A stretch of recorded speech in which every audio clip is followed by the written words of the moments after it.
In this demo, we're going to take a look at creating classes in C#. I have Visual Studio open, and I have a solution already up and running, and this one here we're just calling Class Demo. We've got a few classes. These will be utilized in some of the later demos, but we want to add a new class to give you an idea of how you can create new classes within Visual Studio.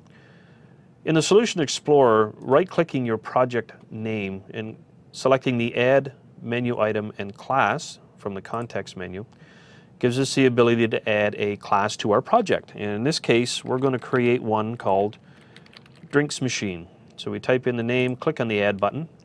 Visual Studio automatically adds the Drink Machine class to our project, so it's located here, and it opens the code window ready for us to go ahead and start editing our Drinks Machine class.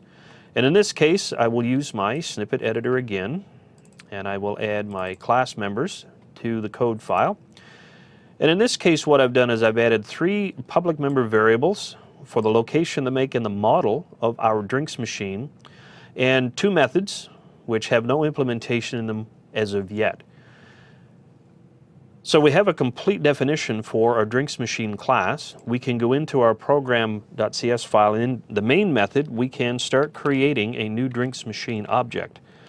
And in this case, we'll call this one My Machine. So Drinks My Machine equals new Drinks Machine. We'll use a default constructor because our class does not have any other type of constructor in it yet. And once we've created it, we have the ability to start assigning values to our member variables. So in this case, we can say that this equals my in the kitchen for the location, and my machine.make equals, oh, not make cappuccino. We don't want to call our method just yet. We do only want to deal with our member variables at the current time. So make model.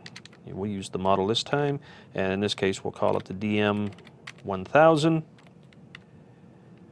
and then we will just simply issue a console.writeLine, and we will output the information to the screen. And in this case we will say my machine dot location.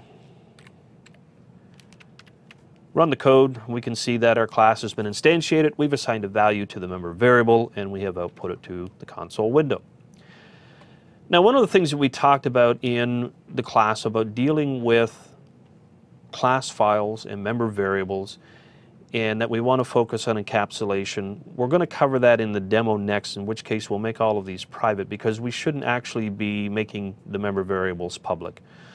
So we'll focus on that in the encapsulation demo, but in this case, let's add a little bit of implementation.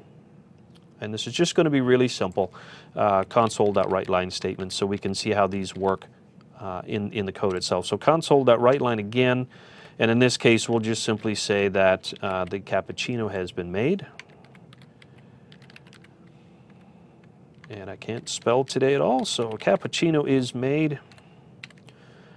And we have a method implementation that has now been created. Back in our code, we can then simply call that method. So we don't have to use a console.writeLine method here. We know that my machine actually has a method that will do that console.writeLine. So using our IntelliSense, we say we want to make a cappuccino. And then let's run our code, and we see that we still output our location, and we called our method that said, hey, the cappuccino was made.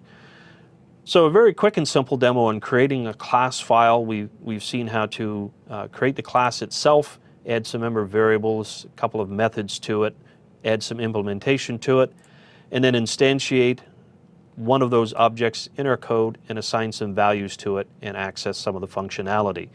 And in our next demo on encapsulation, we'll take a look at enhancing our class a little bit more by making our member variables private and then adding some properties to it.